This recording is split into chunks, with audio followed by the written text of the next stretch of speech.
as anything else, over concerns, in my view, about legal issues, about, you know,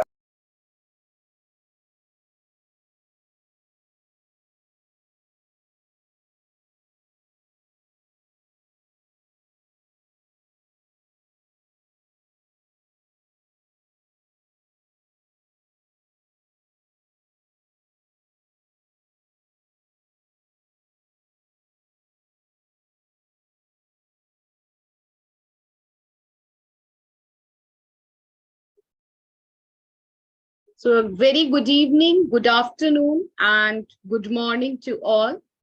I, Dr. Pallavi Saxena, SSC member of iLEAPS, welcomes you all on the occasion of our fifth talk in iLEAPSGlobal Colloquium Series 2023.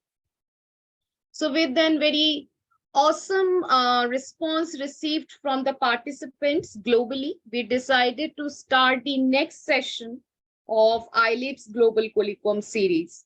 So last year we have completed in 2022, where we had 12 speakers, and they are from different parts of the world, mostly from US, UK, some parts of Europe, then Middle East, India. So these are the regions that we have covered. So before to go further, let's introduce about what is iLEAPS.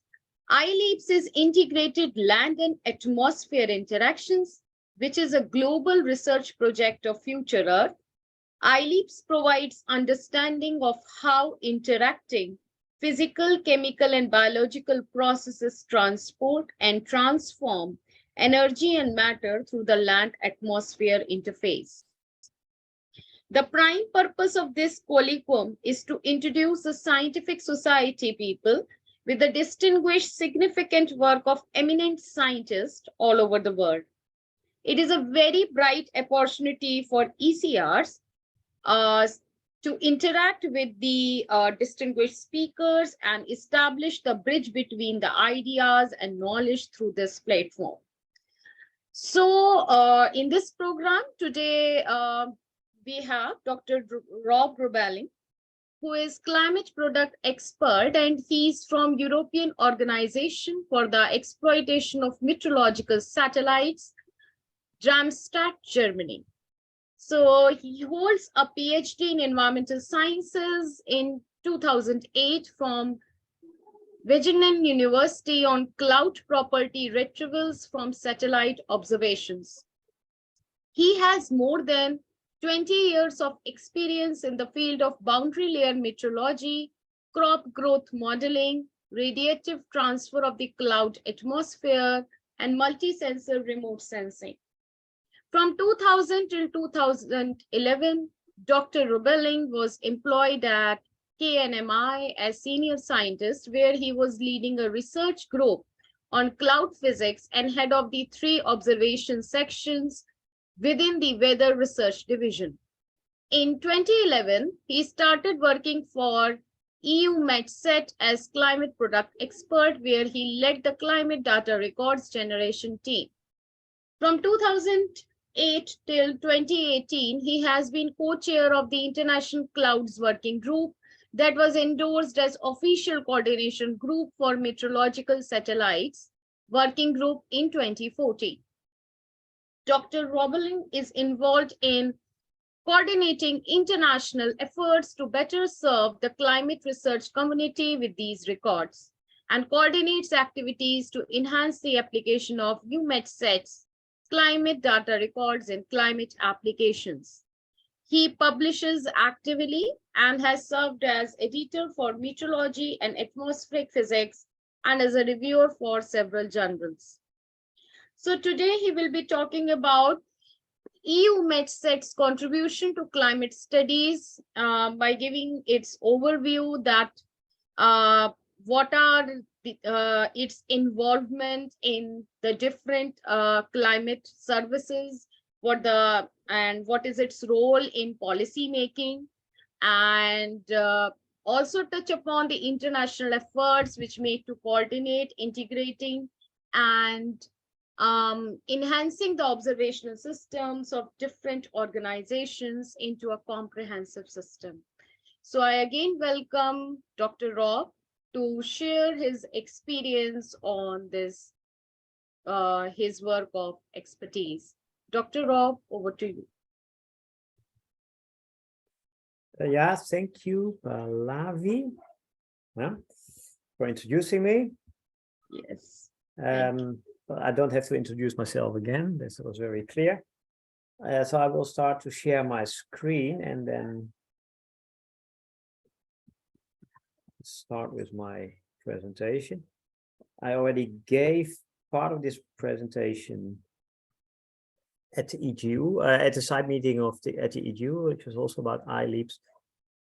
But I think it's good to repeat it here partly, and I also partly extended it to give you more information. So I work at EUMETSAT, which is the European Meteorological Satellite Organization.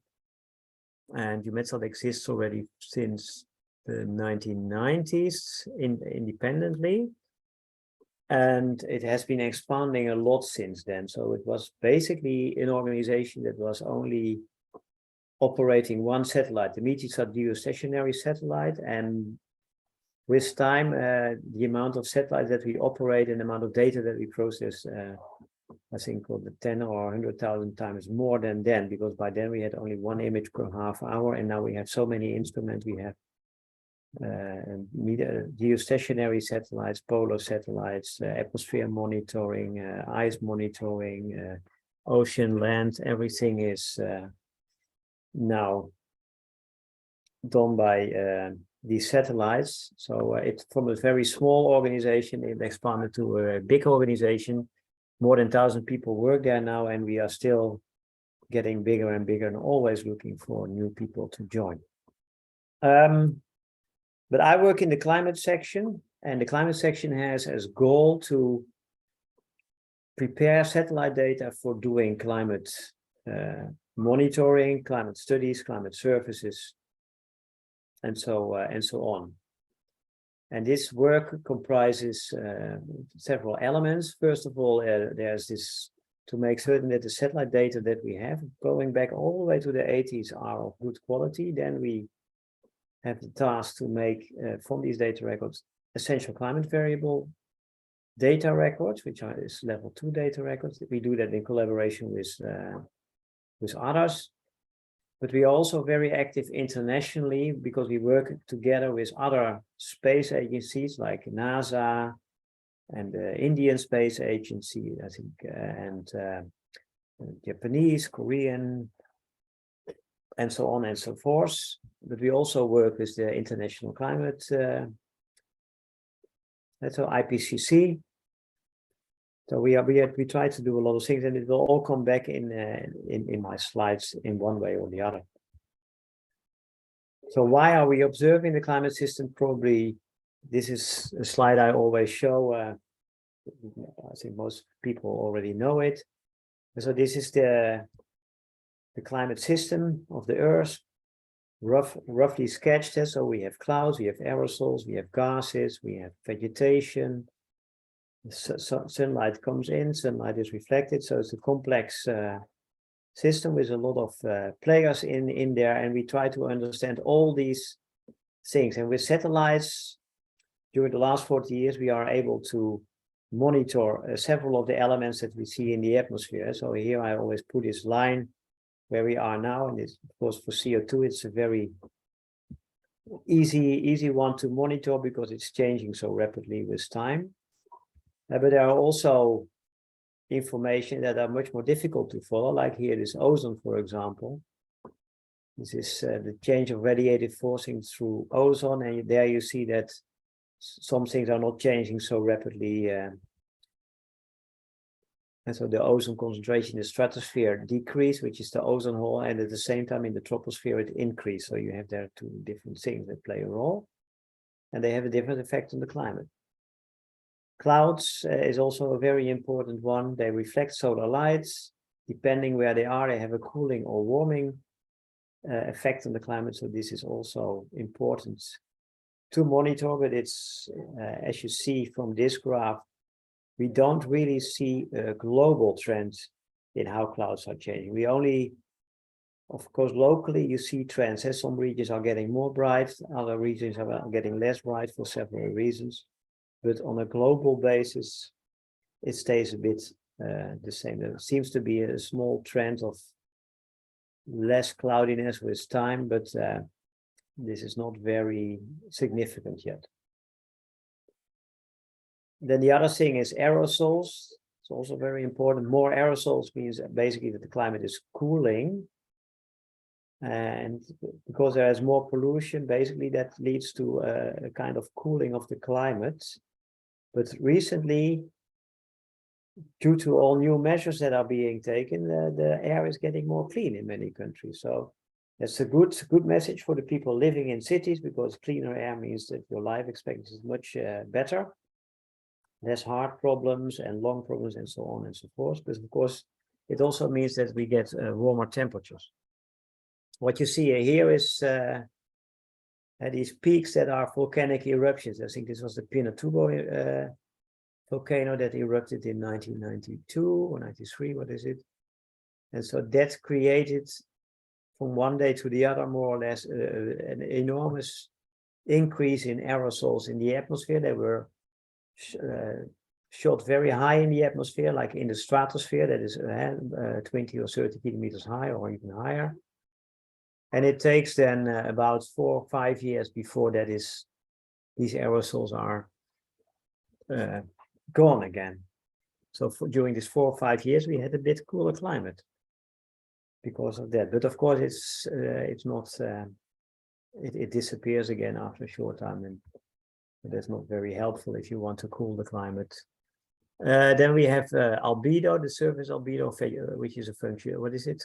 Where you see, of course, vegetation cycles in there, and so also important because the brighter the surface gets, the cooler it gets in the end. So that is also something you want to monitor.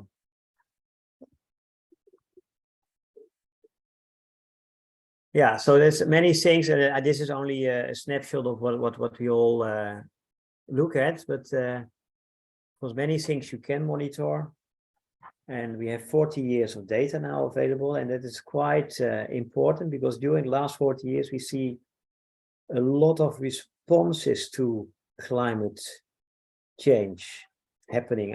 And so we already are much longer in the industrial area, so that is already since 1900 or so, where we see a high increase of CO2 concentration. But it's only during the last 40 years that we all of a sudden see also the climate is changing. Glaciers starting to melt, temperatures are starting to increase, precipitation patterns are changing.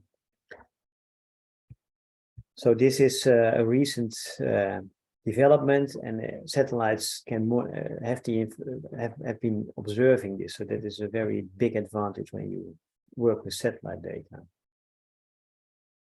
Of course, the other thing is satellites sample the Earth on a regular space and time grid in most cases, which is of course handy because then you have the information globally available for every point on Earth, which is often making your scientific work more easy.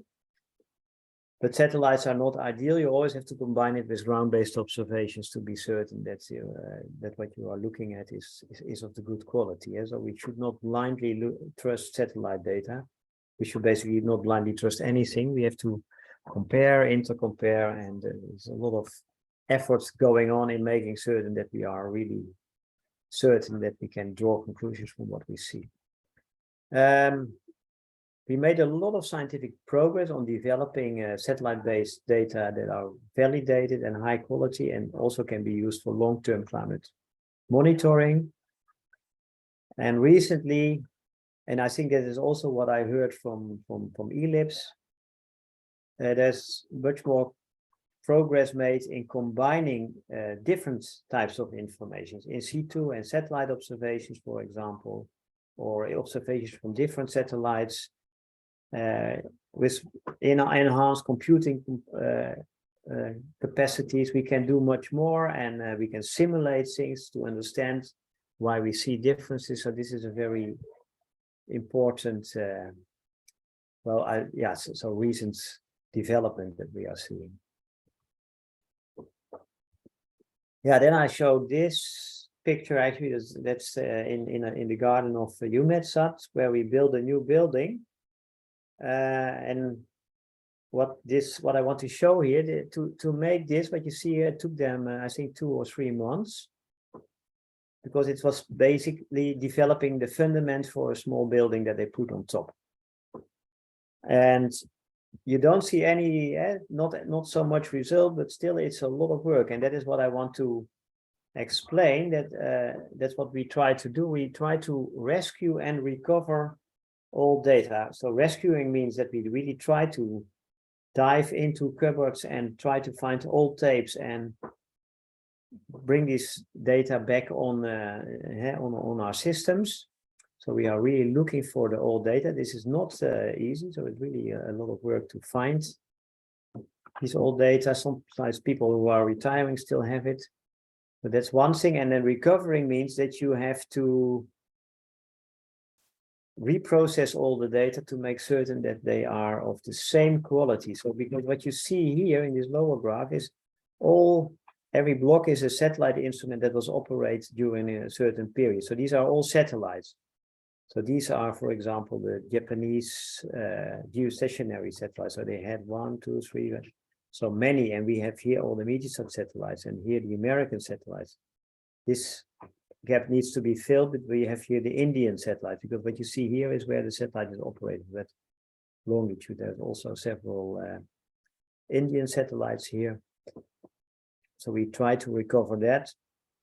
And once you have all these data, you have to try to make from all these different instruments a data set that is of the same quality and gives the same observation over at every place on Earth and at every time during the last 40 years. So that is a task we are deeply involved in, and the same is the case for polar orbiting satellites, which so they fly lower and they fly from pole to pole basically, and they see every object on Earth only once or twice per day. But also there we have a lot of different satellites, and they go back all the way to the 1970s, 80s, 70s even.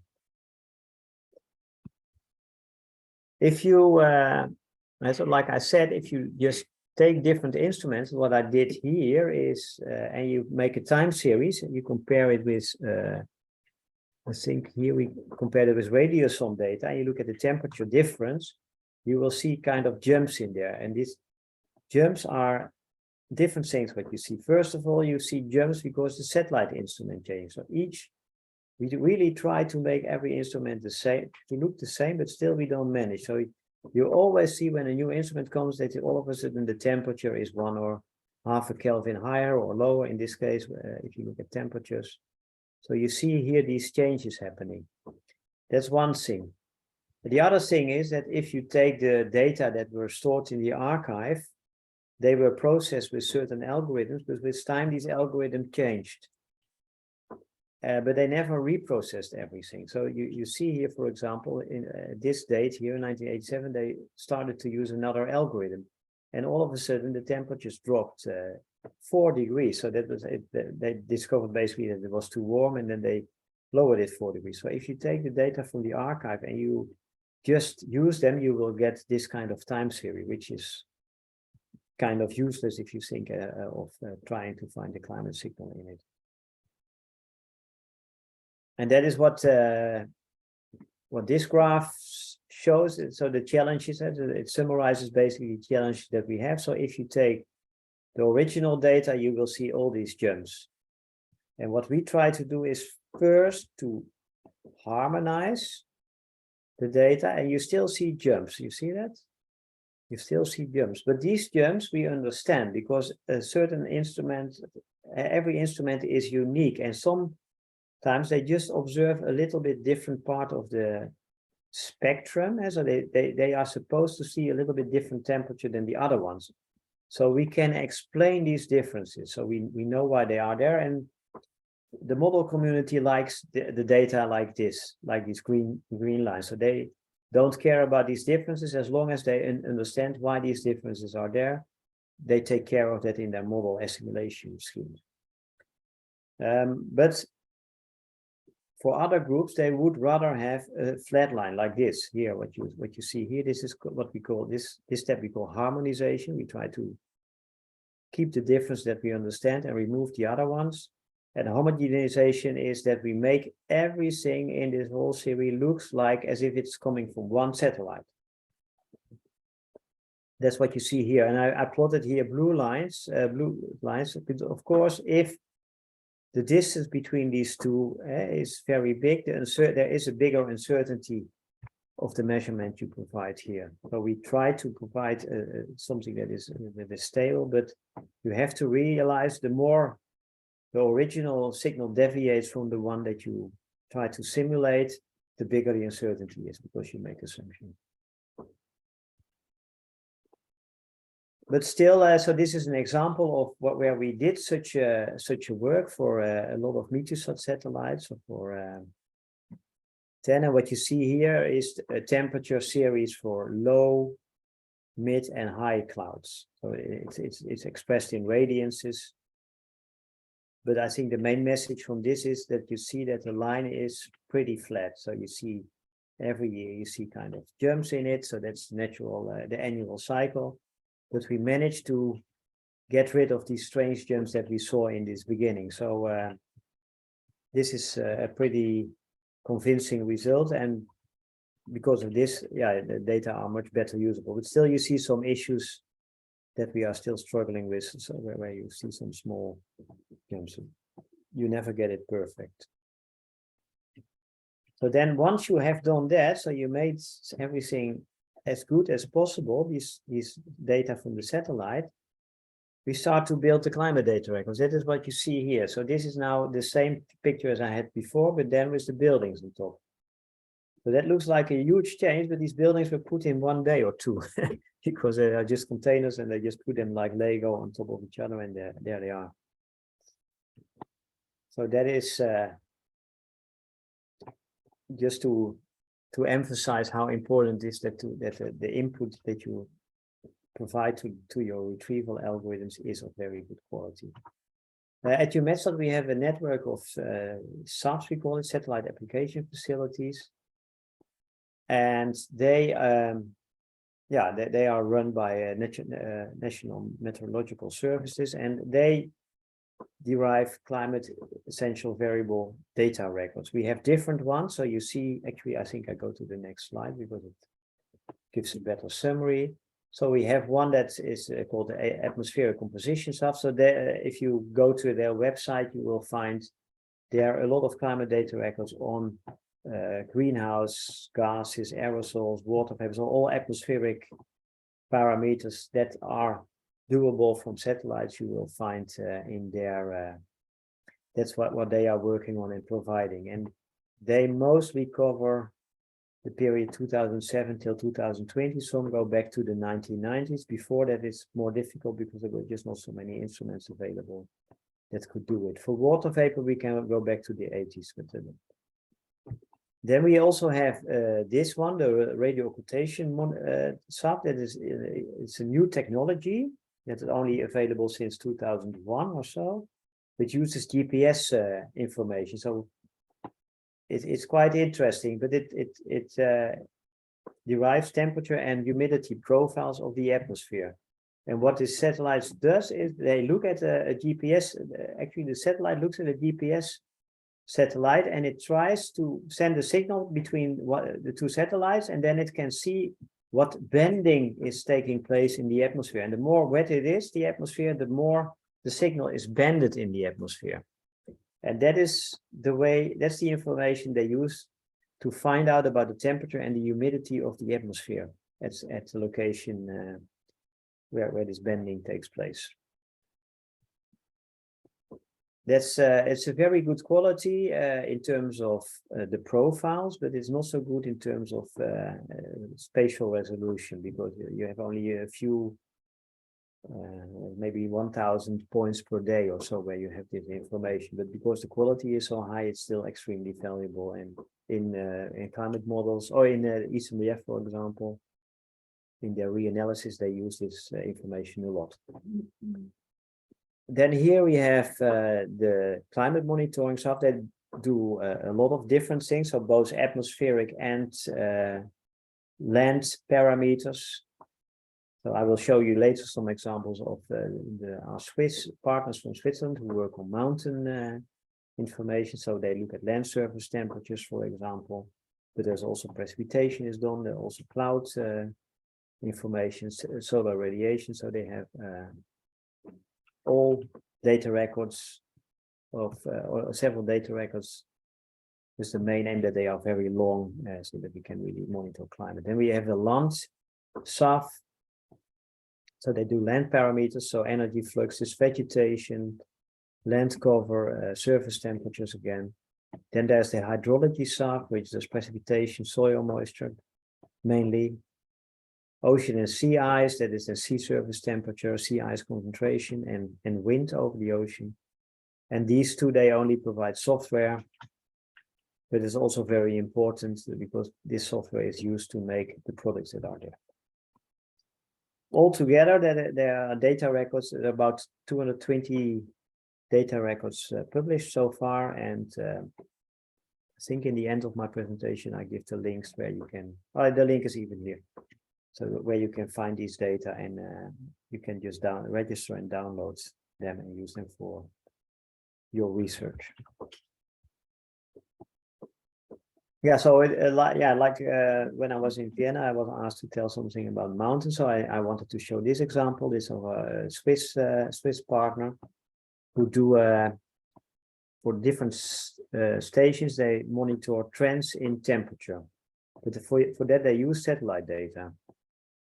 And what you see here, so you see here these circles is then the trends that they saw during the last 30 years. So this is 0.3 Kelvin, 0.3. So for different sites in Swiss. And here you see that they compare. Oh yeah, no. So these are the trends that they have observed during this last period. So that's actually the same with what I show here, but then how that looks when you look at it over time. Changes in land surface temperature relative to the mean of that period. So you take the mean of that is a temperature normal, the mean of the period, and then you calculate it normally every month or every day, whatever is needed. And in this way, they calculate the trend. So you see there is a trend, but it's positive, but it's not so strong, not so easy to be completely certain whether it's significant. But this is a good example of an application in mountain areas where we try to say something about the changes that you observe. This is another example.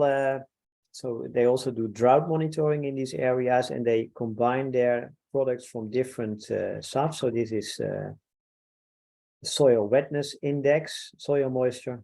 Yes, that they observed over that area here. They have the evapotranspiration that is derived from a complete other satellite, so from visible and infrared information. This is from the spectrometer observations derived. And you have here the land surface temperature, also from infrared information. So over these areas, so in this way, they are then monitoring these mountain areas, and you already see that, of course, here in these mountain areas, you see a lot of variation because, yeah, it's a difficult area to do, and the values are very low. And this is an example of, actually, I showed it already. Okay, yeah, so this is an example of one period in 2015 where there was a summer drought in southern and northern Switzerland. So I think it's this and this area that they are very dry in that period. And here we have a summer, another one. Yeah, so these are two examples of this drought monitoring project that they are doing, where they try to determine where there are droughts occurring. So this is it's a nice example of combining different types of information and tying it together, but you have to be very careful with it. I will come to that later. because this is about international collaboration. And I just show a lot of links here because this is all people that we collaborate with. So we have a very important is WMO, the GCOS, the Global Climate Observing System. They came with the concept of climate essential variables for the first time. And this is still, I think it's being used by many now in the research community. And we have then also coordination group for satellites, and that is, what is this? Working with climate. So yeah, actually, I think it is not so important to explain them also, but we are involved in many international fora to talk about how if we make data that we try to follow the same standards everywhere, so that it makes it much better and more easy to compare all the data with each other. And using all the standards means a lot of things. So here is this example that I borrowed from a slide from an American colleague, where it's also if you use the same standards, you can all of a sudden can compare things globally. And like wind, for example, is expressed in at some point they express it in Beaufort, so which was a scale everywhere accepted. So, and because of that, if you still read old journals from ships, we know more or less what wind speed was occurring over ocean when they were sailing there, because I just gave them the Beaufort number, which is still a quite good indication of the wind speed. Now we do it in meters per second, which is of course better because it's really an absolute number. But the fact that you agree with internationally to use the same standards is very, very important if you want to compare things and work together with each other.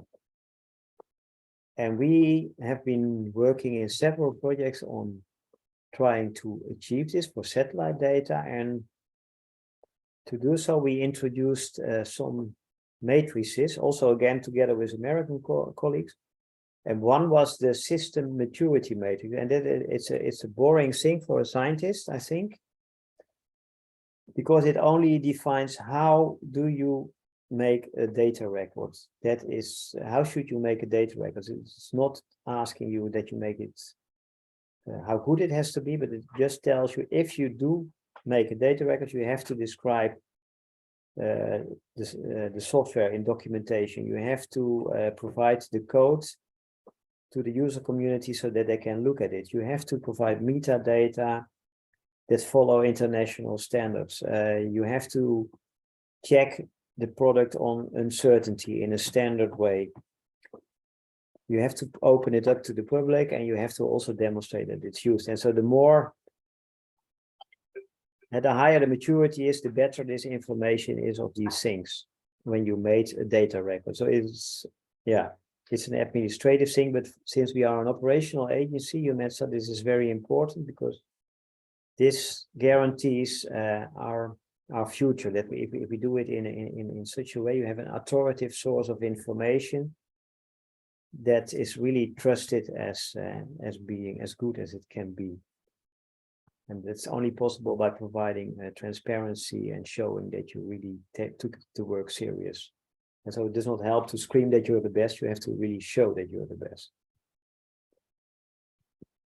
And I show this example here to show, okay, so this is one of the things you do for this maturity work is, for example, to compare your product with that of many others and to see what the differences are. And this is the result of a working group that I was chairing for 10 years or so, where all people who were doing cloud retrievals or was it 11 or 16 different groups who were doing that were coming together every 2 years to look at the results we have and then compare them with each other and try to find out why there are differences, because we all think that we are doing the best. Still, if you look at it, you see that there were differences.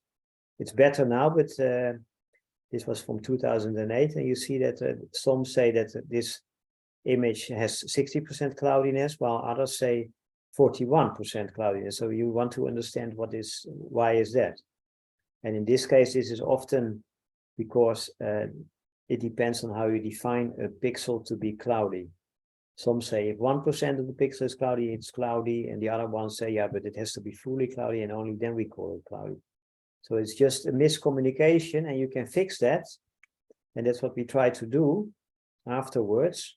So now you don't get this kind of products anymore, but you get a kind of probability for every pixel, and then it starts to look much more similar, because so these pixels that are everywhere cloudy, that are 100% certain cloudy, but of course others where maybe, so here you see a lot of pixels which are also cloudy, but they are not completely cloudy, so they are partly cloudy, and so that is an uncertainty information that you start to provide with it. So that was one of the take-home messages from these kind of assessments, helping to improve what we were doing. So that is this quality characterization that you try to do.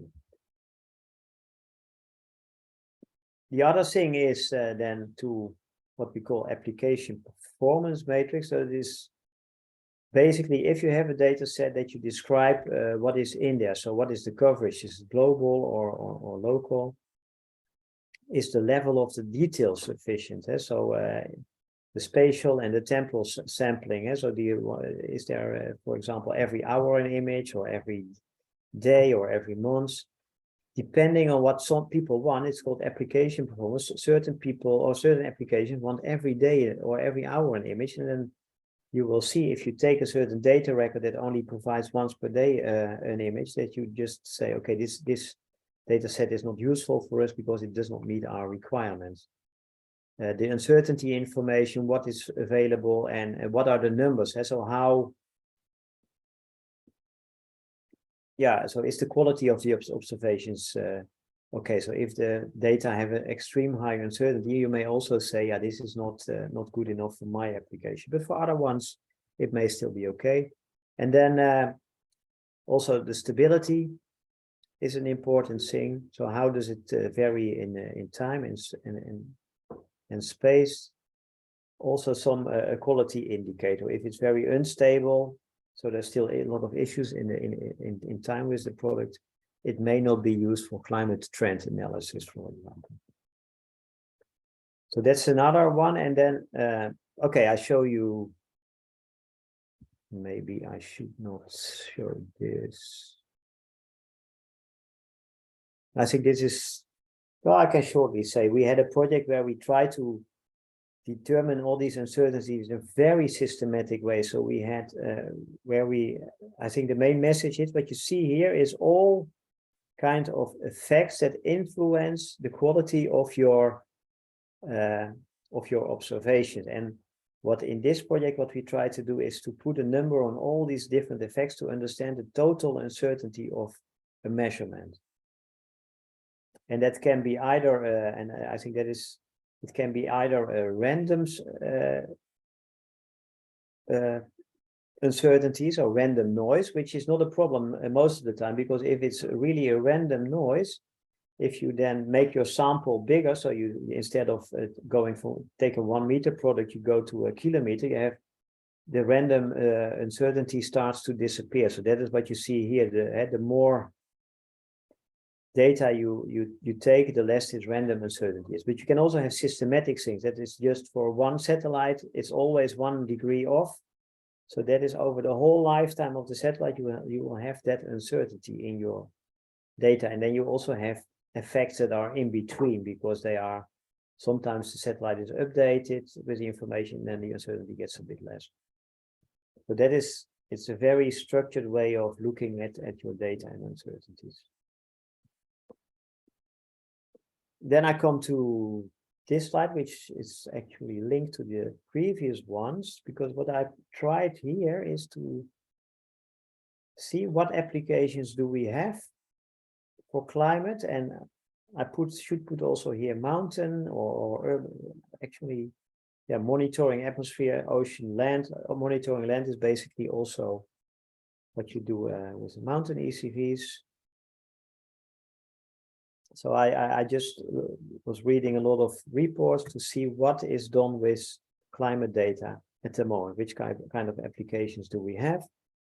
Then here we have what instruments do we have? So we have instruments that measure in the visible, in infrared, we have lidars, radars, microwaves, there's a lot of different things. And then here is a list of ECVs. It's maybe not complete yet, but otherwise it's a number of ones that are at least important for what we do at UMETSAT. But I can make such a graph for everything. And if you, I don't know if this works, let me see. It worked. Good.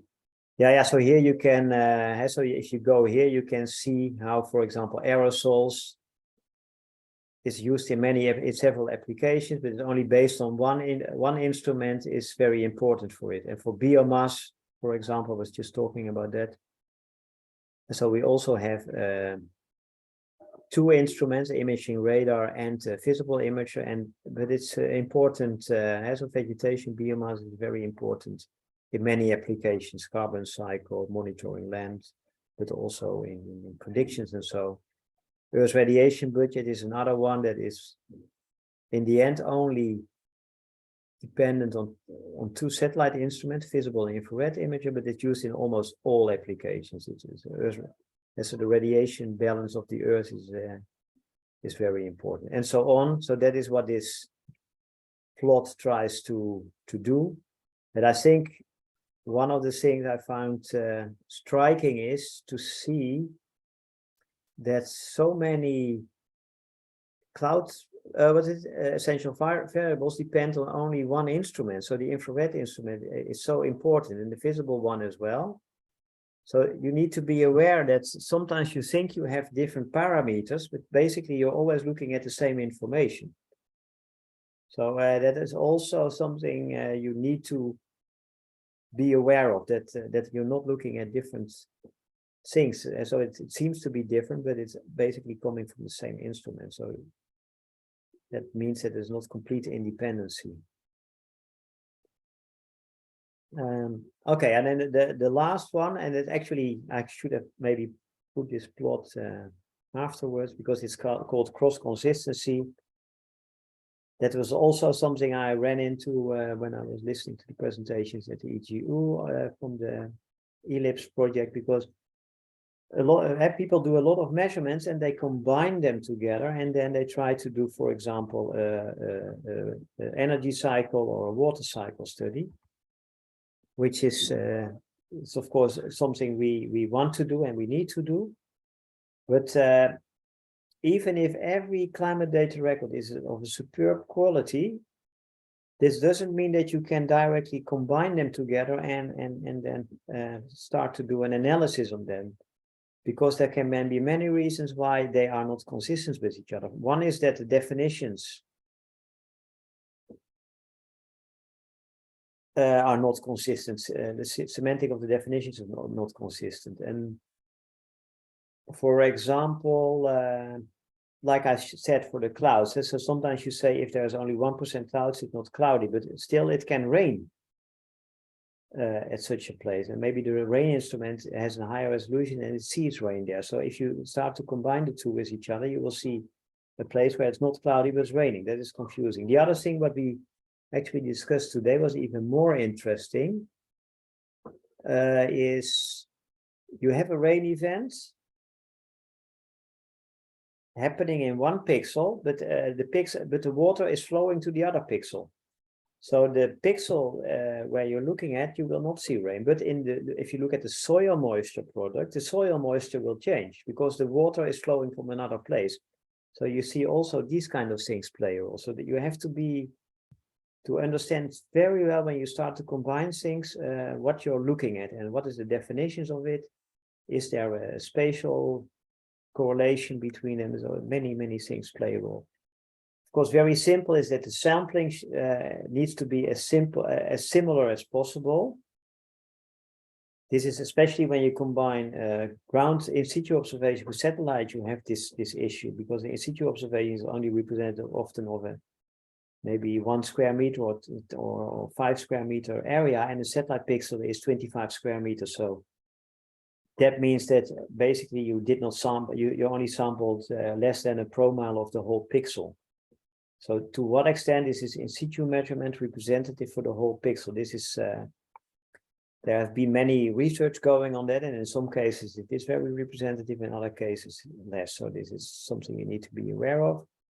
The other thing is, again, the uncertainties. I am always coming back.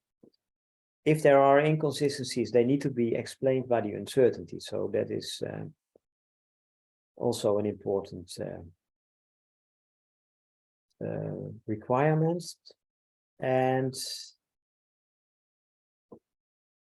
how well do the involved ECPs compare statistically? So that is, okay, so you can also do a kind of consistency statistics checks, which is doing your own energy balance cycle. If you take 5 different parameters, you try to do a closure study and see whether in the end you end up more or less at the number 0, for example. If you do a water cycle, you see if you have closure.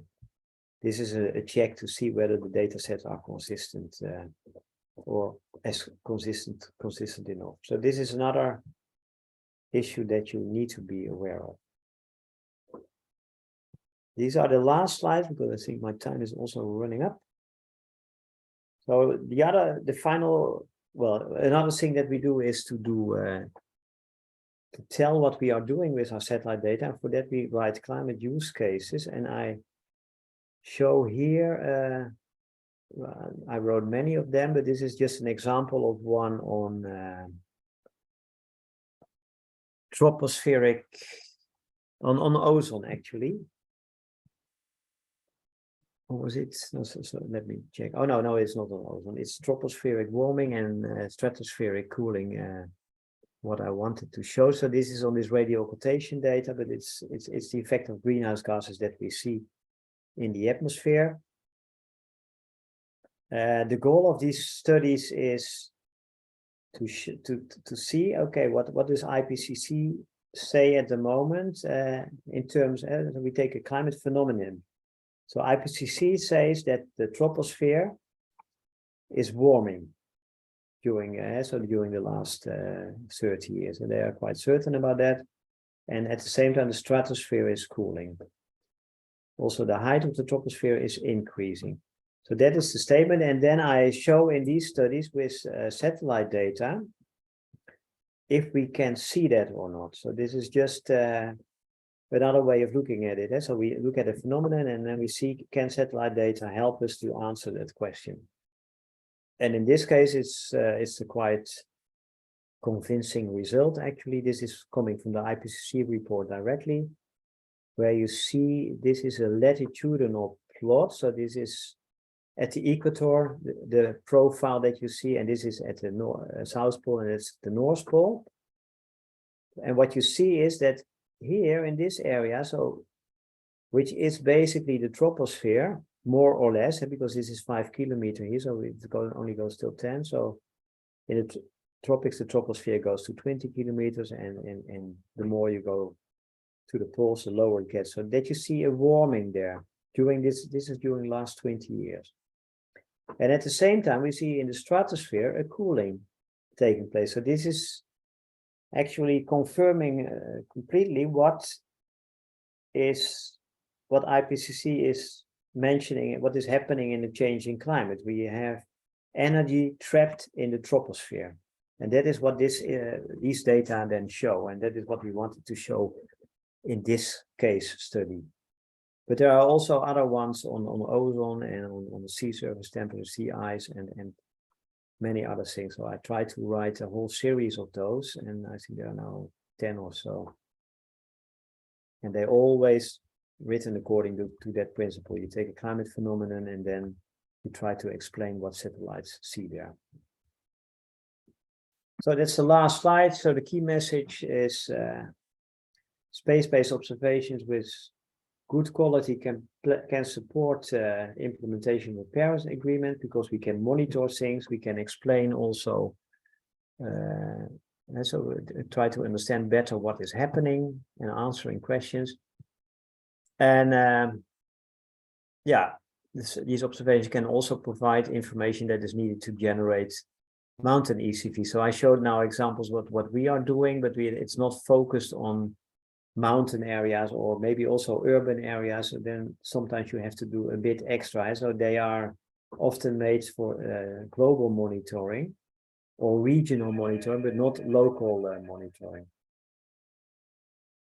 Space agencies provide long-term observations of these ECVs,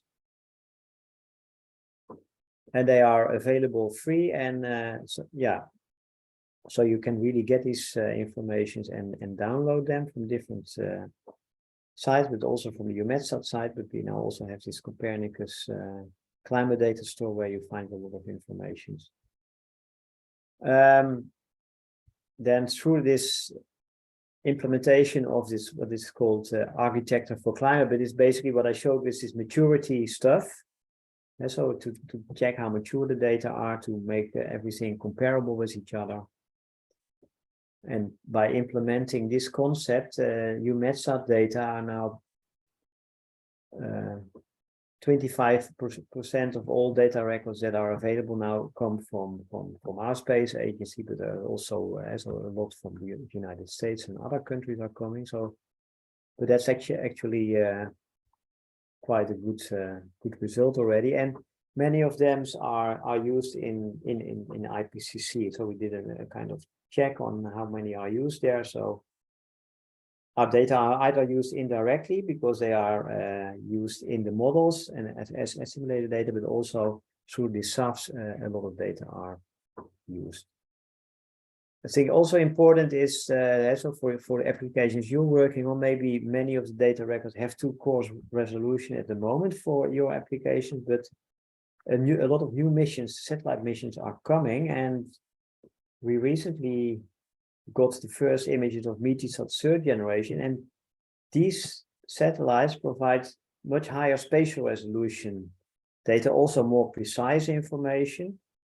And I think because of that, a lot of applications that were not possible in the past, so very local, has to look at very local phenomena. So what happens in the city with the health situation, or what happens in mountains, it's now much better feasible, because if you take a new Meteosat image, you have every 15 minutes a 500-meter resolution image of your of the whole of every pixel in the field of view of that satellite. So every 15 minutes, and then in quite a lot of channels. So, so you can really look at much better detail then. And from other satellites, we even get better than 500-meter resolutions now. So it is actually incredible how much that improved during the last decades.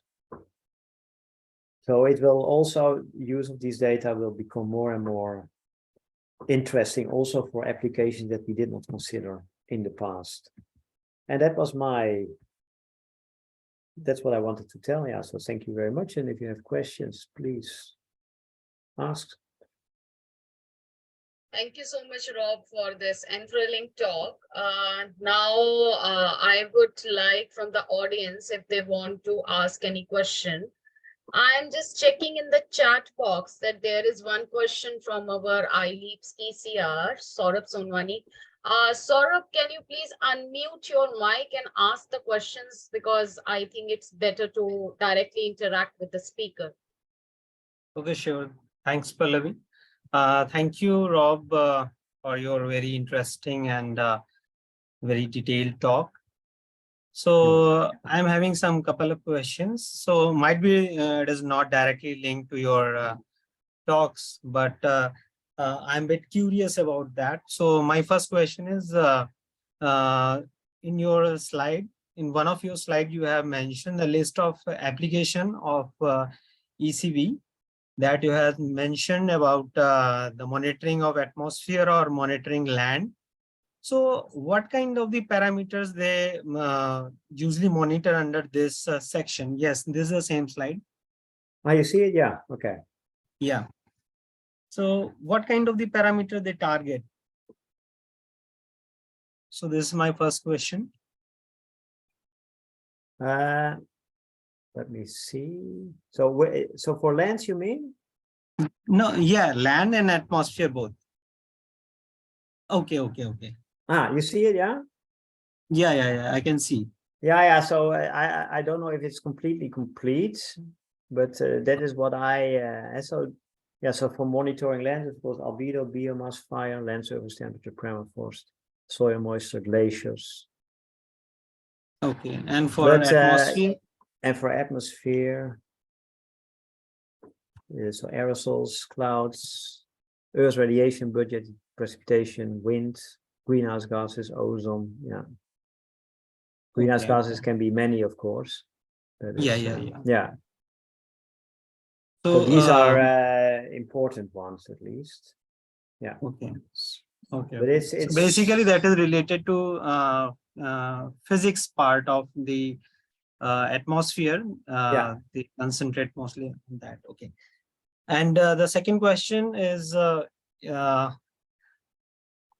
how we check the life or utility of any satellite. I'm not a satellite person, so I was just curious that we place some satellite in space and we use that for monitoring and data collection and all kind of thing. So how we judge that whether it is what is the life of that satellite and up to which time it can work and what is the utility, how we can decide. Ah. Yeah. So yeah, on board of the satellites, especially nowadays satellite. So, well, there are two things. First of all, there needs to be fuel on board. So that is why a lot of our satellites are at some point we are decommissioned, is because they don't have fuel anymore, because the satellite has to stay at the location, has to fly the perfect track.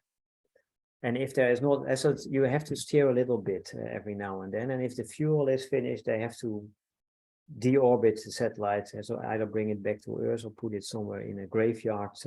They call it a graveyard orbit, and then it's taken out of function. That is one thing. And the other thing is, well, when the satellite is operated, we are always checking the calibration quality. And so you have either calibration targets on the satellite, or they look in the deep atmosphere, or they look at targets on the Earth. So several things. So you always try to see whether, because the instruments are degrading with time.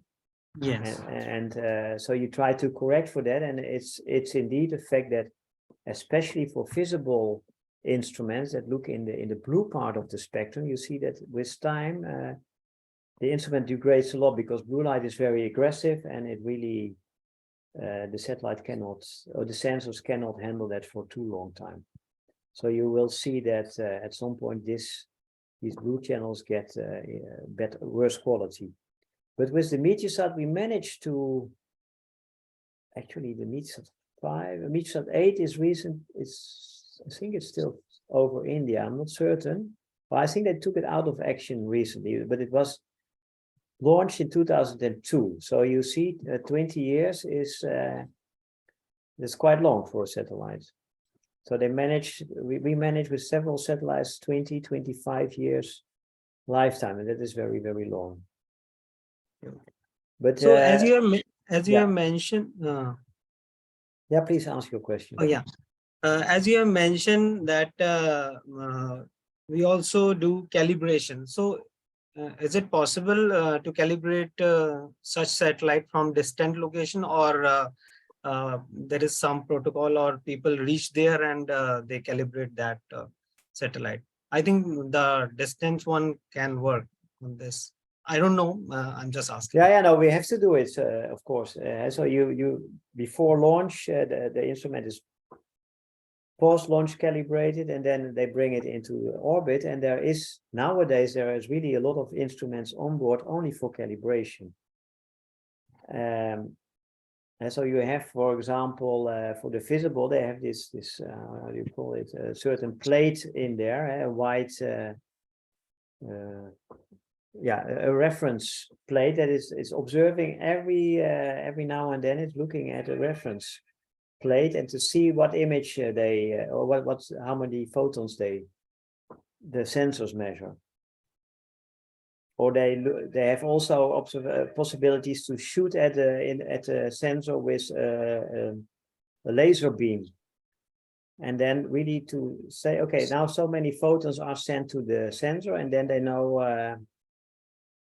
how many the sensor is seeing. So you say, okay, 100 photons go to the sensor, and the sensor sees then only 80. So then you know what the calibration problem is, or what is it, the calibration quality. So this is a very important thing, this calibration. So they spend a lot of time and it depends on the satellite how they do it, but to make certain that the calibration is good. And with the old satellite, that's the problem, they did not have that. So for infrared, it's more easy, but for visible, we look at the deserts, or we look at the dark ocean, or we look at snow surfaces. But of course, it's not an absolute reference. If you have a volcanic eruption, the snow surface will look different than before. So that is, the moon is also one, actually a better one, because the moon is of course not affected by things that happen on Earth so much. So that's another calibration target. Yeah. So my last question is, can you please explain again about stratospheric cooling? So in your last one of the slides, you mentioned the stratospheric cooling. So I was a bit curious about that. Yeah. So what we see in a warming climate is more CO2 here in the troposphere, and because of that, the heat that comes to the Earth cannot escape anymore to the stratosphere. And so because CO2 is basically blocking warmth to go out. And so the light comes in as sunlight and then is reflected, is emitted as infrared warmth. And it is like a big blanket that is put here in the troposphere. So the blanket around the Earth just became a bit thicker. That's the theory. The theory that is basically what is physically explained by radiative models. But if that happens, and so if this blanket is really, and this blanket is laying then about here, so at the end, at the top of the troposphere, and also in the troposphere, so the blanket is in here. If that is really true, then it should get warmer here in the lower part of the atmosphere, and it should at the same time, because less warmth goes out, get cooler in the above the troposphere, and that is what they see here. So because you see here that in this troposphere part, so that's the same, and this part it became more warm, and at the same time, because the warmth cannot escape anymore, you see that here it got all a bit cooler. Okay, that means we can say that the stratospheric cooling is kind of a induced effect of warming in troposphere. Exactly, yeah. Okay. Thank you so much for you're welcome. Thank you for your questions.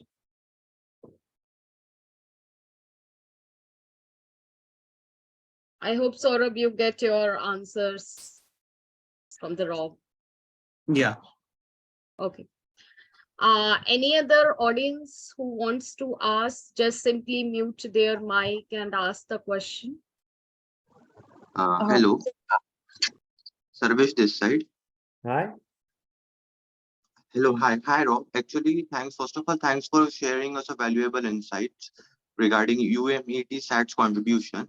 My question to you is, what kind of data do you have regarding forest fires incidents in India? So would you please like to share about us with it regarding that? Forest fires? Yes.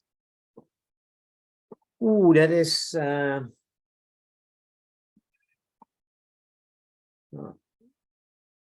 you hear this ring? Let me see. There I don't know the details so well, but I think they do it with our Meteosat satellites. So they try to monitor where you have extremely high temperatures. Well, and because the geostationary satellites make an observation every 15 minutes, like I said, and it will be even more often. And just by looking at the temperatures every 15 minutes, they try to find the forest fire. So it's based on temperature information, if I'm well informed about it. And that's a good thing if you take a geostationary satellite, you have that very often. That is because that is, of course, essential for forest fires, that you need infrared images very often so that you can find hotspots. Rob, my connected question to this question is, if there is a forest fire, so can we get the data of fire count or FRP or, how much canopy of the forest is being burned, or what is the percentage of the forest that has been damaged? So that type of data, is it available? That, no, I don't think they do that. So they just provide information on where the forest fire is, but not about the damage that is caused by the forest fire. So this is typically, but it's an interesting question because it's, we are often talking about that because we have, so we provide data to a certain extent, and we hope that these data are picked up by services. So in Europe, we have several times meetings with climate services, and this is one good example of it actually. And we also had colleagues from UK Met Office who were doing a service on heat islands in cities.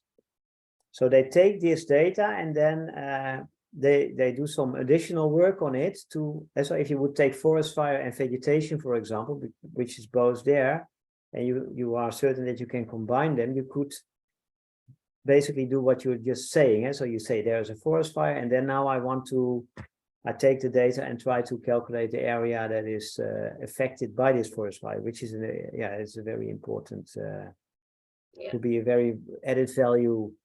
And so you can, by using the data in combination, you can, of course, add value to them and provide a service that is relevant for that application. Yeah. Okay. Thank you, Rob. Yeah. Sarvesh, do you get your answer from the Rob?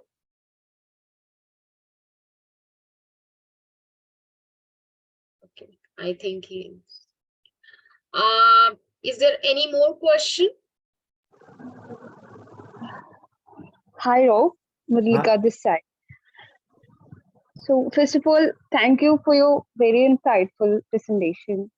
So my question is, could you please put some light on how UMETSAT contributes to the Sustainable Development Goals? You mean as an organization or what we do here? Because as an organization, we try to take the train more often, but but so this is, so we set up this climate, so this climate division was not there before. It was established in 2009. Before UMETSAT was a meteorological, so it was for weather prediction, and that's why the climate section came into place, and we started to, so we wrote a kind of terms of reference, what our goals are, and in the end, that is making certain that you provide data that can help answering questions that are that IPCC has, about climate, so to monitor as good as possible what is changing in the climate, but also to provide data that can be used in climate reanalysis, data that can be used to verify climate prediction models is another thing. So all these applications that you see here is basically how we try to serve the climate community with information. So that is what our, and so we are providing information. So we are not we are not policymakers trying to define what has to change, that people have to change their behavior or so. That is not our goal. Our goal is to provide as good as possible information, helping policymakers to take the right decisions, let's say it like that. Yeah. Okay. Thank you, Rob. So I don't find any question in the chat. Is there anyone who wants to ask any other question? Okay, I don't think so. Okay, Rob, thank you very much for this very interesting talk, though I am not a very much expert in this area, but from your talk, I am able to learn so many things and have the information of global data, that where to fetch the data if we want something related to forest, something related to agriculture site, etc.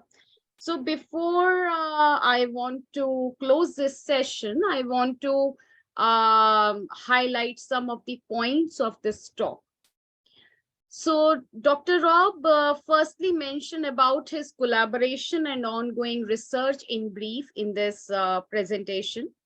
Then he mentioned some highlights about why we observe climate system with satellite data in reference to CO2, ozone, cloud amount, and AOD, and global land surface albedo.